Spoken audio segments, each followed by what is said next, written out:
Kalau nanti ada pertanyaan gimana anak asuh Anak asuh itu atau anak angkat, ya. anak angkat kita, anak angkat itu termasuk keluarga, gitu. Karena kita, apalagi kalau di Indonesia ada namanya mengangkat anak melalui pengadilan misalnya, tapi dia bukan ahli waris. Nah, jadi kalau dalam pandangan waris Islam, anak angkat itu walaupun sangat dekat dengan kita, walaupun kita rawat dari kecil sekalipun, dia bukan ahli waris. Bukan ahli waris. Karena bukan termasuk di jalur nasab. Jalur nasab. Siapapun yang dalam konteks ini sah dia sebagai istri dan suami dari sisi agama dan dari sisi administrasi kenegaraan, maka dia sebagai ahli waris. Duda tua kawin sama gadis, cuman mau ngambil hartanya, bukan ngambil hartanya, dia berhak menjadi ahli waris. Gitu. Atau dibalik, pernah ngeliat di berita itu, bujang kawin sama nenek-nenek. Ini viral ya? Ada viral, sampai sempat viral itu kan. Nah sekarang gimana dia kalau nenek-neneknya meninggal duluan? Ya tetap walaupun ahli waris. Walaupun misalnya baru sebentar neneknya meninggal gitu ya, tetap saking aja senengnya. Ya, saking bahagianya punya suami muda kan. Nah, tetap dia berhak sebagai ahli waris. Iya.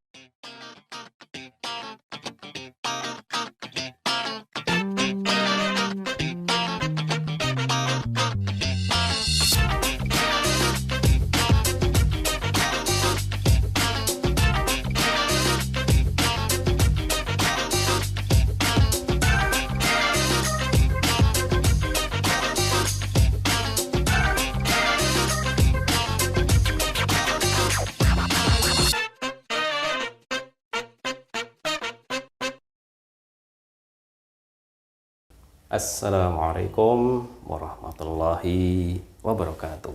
Waalaikumsalam warahmatullahi wabarakatuh. Jumpa lagi ini ya. Kita hari ini dengan suasana baru di daerah mana sih? Sukarame, masih Tanjung Bintang, di rumahnya Kakak Ibnu. Rumah baru ya. Yang butuh jasa printing, desain grafis dan lain-lain bisa mampir ke sini. Ada di Google Map. Dan hari ini kita mau mengobrolkan sesuatu yang mana itu banyak dipertanyakan di kolom komentar. Tapi sebelumnya kita sapa dulu Abah Lutfi. Assalamualaikum. Waalaikumsalam warahmatullahi wabarakatuh. Kita sudah cuci tangan tadi. Udah. Gak mau bahasa ini. Oke, beliau tampak sumringah. Sumringah itu bermakna seger, awet muda. Lagi bahagia. Kenapa bahagia? Salah satunya adalah karena sekarang kita minumnya secangkir kopiku. Ini produk terkini dari secangkir kopi. Terus ada secangkir gulaku. Dan katanya gini ya, ini kan gula aren. Menurut literatur katanya gula aren itu lebih banyak manfaatnya daripada gula bu.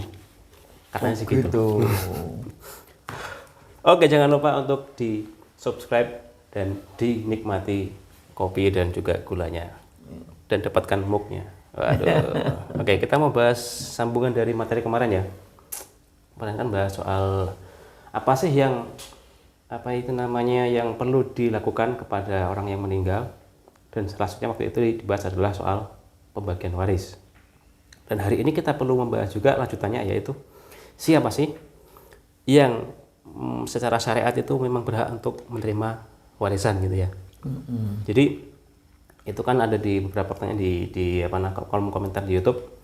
Ada yang nanya kalau meninggal, siapa yang meninggal gitu.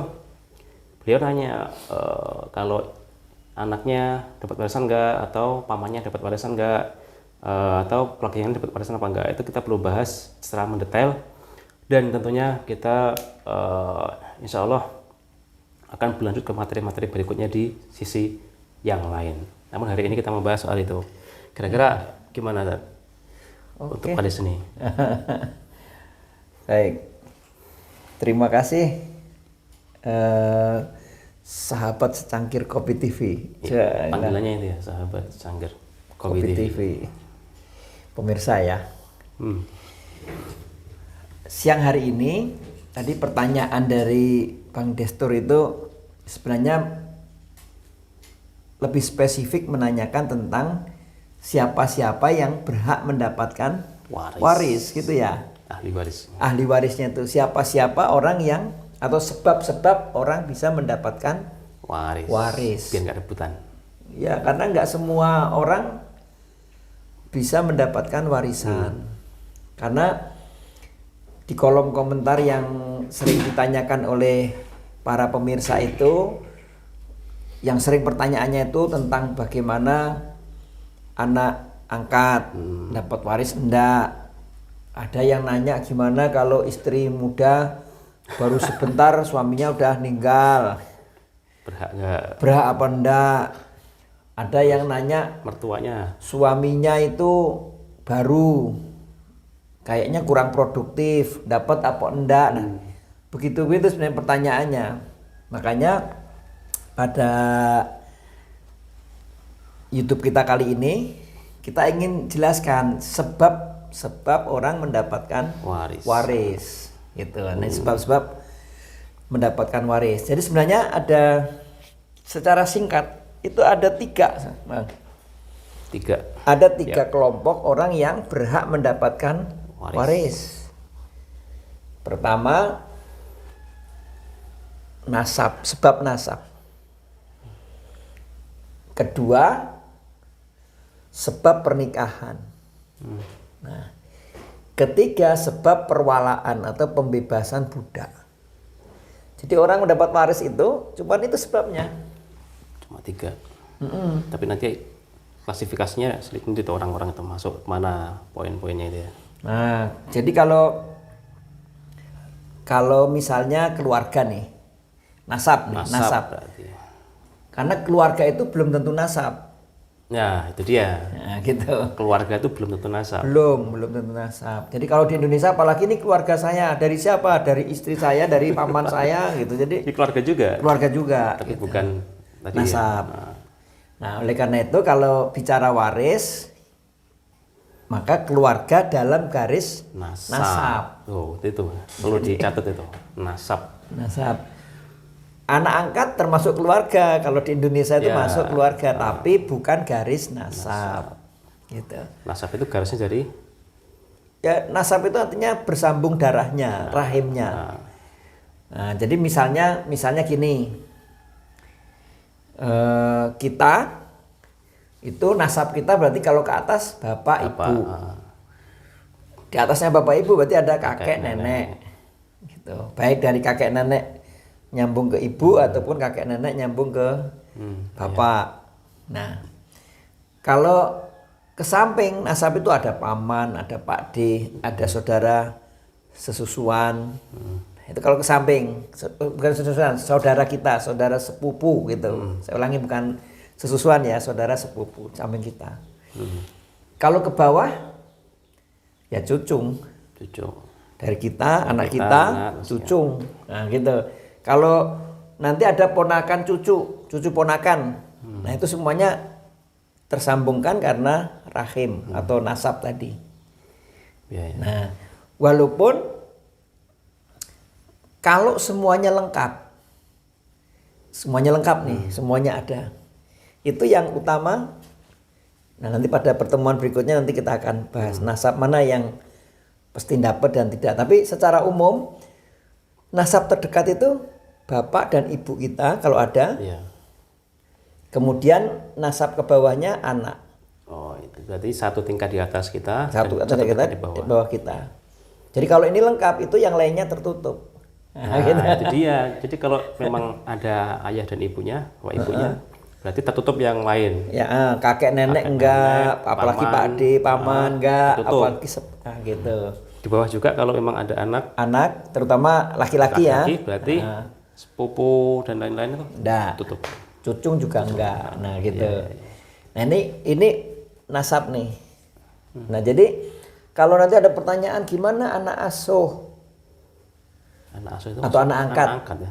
Anak angkat kita. Anak angkat itu termasuk keluarga.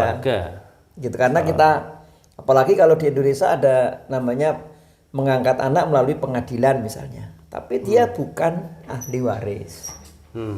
Nah, jadi kalau dalam pandangan waris Islam, anak angkat itu walaupun sangat dekat dengan kita, walaupun kita rawat dari kecil sekalipun, dia bukan ahli waris. Bukan ahli waris. Karena bukan termasuk di jalur nasab. Jalur nasab. Oke, nomor 1 ini supaya gamblang. Nanti kalau misalnya saya punya ibu angkat, nah, gitu. Sama aja statusnya kan. Ya, ada. Saya ini punya orang tua angkat, bapak ibu angkat itu banyak saya. Punya banyak. Nah, nanti kalau saya meninggal mereka bukan ahli waris. Ahli warisnya tetap bapak ibu saya. Saya punya istri. Istri punya bapak ibu. Tetap aja bapak ibu mertua saya itu bukan ahli waris dari saya. Ya. Nah, gitu. Kalau dibalik nanti, kalau istri saya itu bapak ibu saya bukan ahli waris dari istri saya.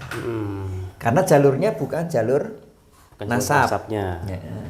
Jadi nasab itu yang rahimnya atau darahnya nyambung dengan kita. Kalau itu nanti jalurnya di poin kedua nanti ya, soal pernikahan. Mertua. Maksudnya yang ahli waris dari hubungan pernikahan. Oke. Gitu kan. Jadi yang ini yang pertama nih ya. Udah oke ya. Jadi pokoknya para pemirsa kalau misalnya ini termasuk ahli waris apa enggak, tanyakan dulu dia nasab atau bukan. Ya. Kalau bukan nasab berarti bukan. Bukan masuk clear. Di nomor 1 ya, clear ya. Clear itu. Kemudian nomor 2.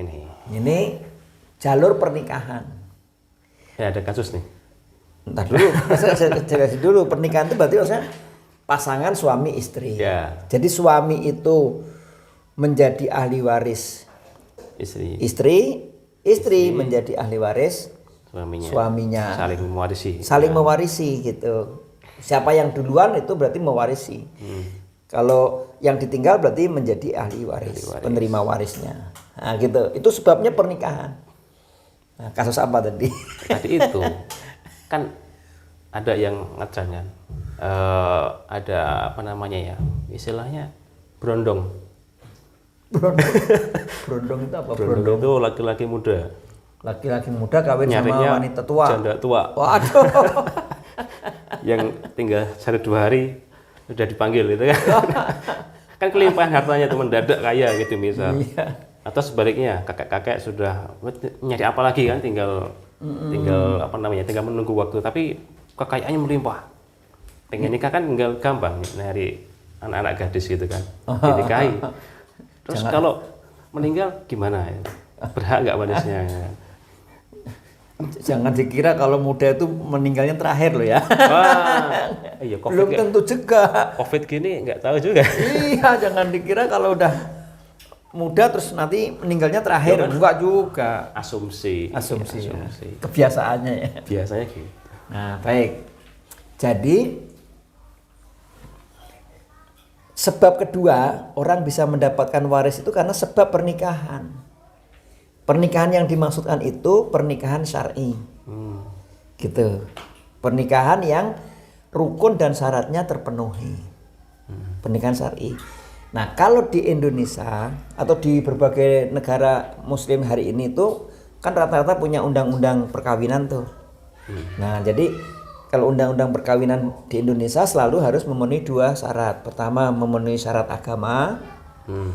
Kedua, memenuhi syarat administrasi. Negara itu ya. Gitu, negara ya, administrasi negara. Jadi kalau ini sesuai, ini enggak sesuai. Atau enggak ada suratnya katakan. Ini ketika nanti dibawa ke pengadilan, kemungkinan besarnya enggak diakui. Iya juga ya. Makanya tentu kesempatan ini saya menganjurkan gitu para kedua mempelai, calon mempelai itu kalau menikah dua-duanya kalau bisa dipenuhin lah gitu. Jangan ya, satu saja. Ya bahaya tadi kan kalau ada sesuatu di belakang, di belakang itu nanti repot juga urusannya gitu kan. Iya.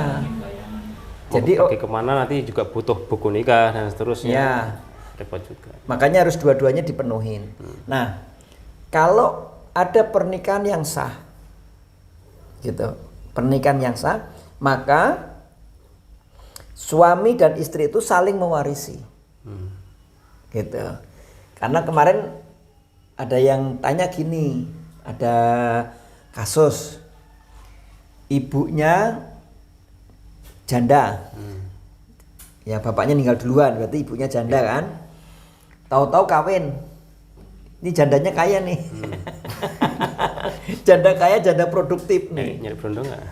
Ya, sebenarnya suaminya nggak berondong-berondong juga, tapi takdirnya duluan. Bujang. Enggak juga. Enggak juga ya, intinya itu. Ya, menikah lah ya. Menikah. Jadi janda dapat suami lagi. Rupanya ini kan harusnya keduanya ini setelah nikah sah kan tetap saling mewarisi ini. Hanya oleh keluarga ini dianggap suami yang baru atau bapak baru ini dianggapnya bukan ahli waris gitu. Bukan gitu. Kurang produktif kira-kira gitu. Ya, jadi seolah-olah harta kekayaan itu seolah-olah menjadi milik istri semua. Istilahnya numpang hidup lah itu ya. Ya kurang lebihnya bahasa Cuma numpang hidup. Latar-leknya begitu. Tapi ya enggak juga lah. Kan bagaimanapun juga orang suami itu kan, suami istri ini kan saling menguatkan nih. Jadi nggak bisa juga kalau istri pusing kan suami memberi masukan, itu kan mahal juga gitu. Nah, akhirnya apa? Ini suami ini boleh nggak mendapat waris? Nah, boleh. Kira-kira gimana? Suami boleh dapat waris nggak? Ya kalau memang menikahnya sah kan berarti ahli waris kan? Iya dong. Saling mewarisi tadi itu. Jadi pertanyaan bukan boleh atau nggak boleh, dia ini menjadi ahli waris. Nah, tinggal nanti dipilah mana yang harta suami, mana yang harta istri. Sama dengan kasus misalnya ada duda nikah lagi sama wanita baru misalnya gitu. Pokoknya kalau dia sah perkawinannya maka dia saling mewarisi. Ada yang nanya gini, kalau istrinya lebih dari satu, Ya tetap sah ya, tetap mewariskan. Nah, kadang tapi kasus di Indonesia biasanya orang nikah lebih dari satu itu kadang-kadang. Ini pemirsa nih tolong dicatat nih. Kadang-kadang istri kedua, ketiga, keempat seringnya tidak dicatat di Kementerian Agama. Gitu ya. Seringnya. Jadi makanya ada istilah orang istri simpanan. Kok istri kok disimpan? Kulkas. Ya istri beneran lah gitu. Jadi sebenarnya mau satu, mau dua, mau tiga, mau empat, tetap ini namanya istri gitu. Atau mungkin pas prosesnya agak dipersulit, Bang. Jadi malas nulisnya.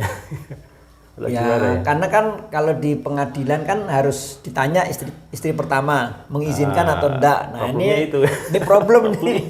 Padahal kalau syariat itu enggak harus katanya. Iya, tapi di negara untuk melindungi wanita maka disyaratkan gitu. Karena sering muncul problem di sana memang. Nah, oleh karena itu siapapun yang dalam konteks ini sah dia sebagai istri dan suami dari sisi agama dan dari sisi administrasi kenegaraan, maka dia sebagai ahli waris. Clear ya? Gitu. Clear ya? Ya walaupun tadi pertanyaan gimana kalau baru sebentar, ini udah tua kawin sama gadis, cuman mau ngambil hartanya, bukan ngambil hartanya, dia berhak menjadi ahli waris. Gitu. Atau dibalik, pernah lihat di berita itu, bujang kawin sama nenek-nenek. Ini viral ya? Ada viral, sampai sempat viral tuh kan. Nah sekarang gimana dia kalau nenek-neneknya meninggal duluan? Ya tetap walaupun ahli waris.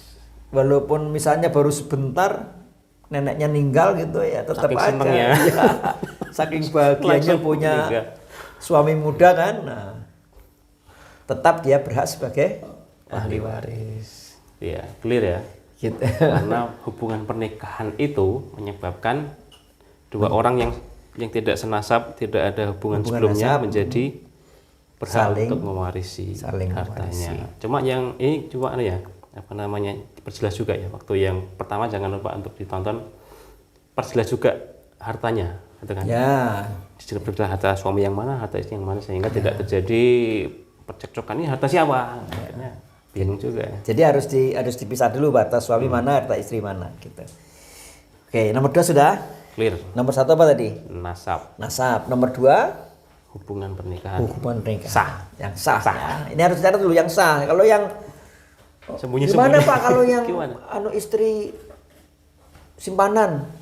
Nah, ini kan persoalannya nanti kalau dibawa ke pengadilan ya sulit untuk dibuktikan. Kamu sebagai istri itu buktinya apa? Karena bukti di Indonesia itu yang dalam hukum kita yang bisa diterima itu buku nikah gitu. Makanya jangan main kucing-kucingan. Jangan. Main belak-belakan saja. Ini terutama gini Mas, sebenarnya kalau saya menasihati para wanita jangan sampai nanti hak-hak Anda itu hilang gara-gara Tadi itu. tadi. Makanya kalau memang mau dinikahi ya yes, tapi secara hukum hidupnya juga nggak Tenang, was-was. iya. Kalau tanya Pak RT, udah nikah belum? Mana buktinya? Ya walaupun kamu istri keberapa, ya nggak apa-apa mau kok. Kalau nggak mau ya jangan dilakukan gitu. Kalau mau itu ya sudah yang jelas. Jadi para suami kalau yang mau nikah lebih dari satu juga harus jelas. Jangan sampai nanti hak-hak istrinya Tidak tidak didapatkan.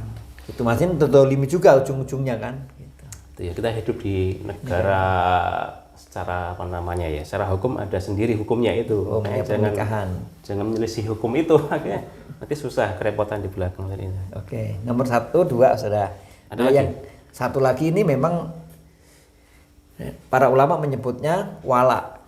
Wala. Wala itu artinya kalau ada seorang budak dibebaskan oleh orang lain. Tapi ini kasus ini Udah nggak mungkin ada agak sulit ya karena memang secara hukum internasional perbudakan di dunia ini dihapuskan.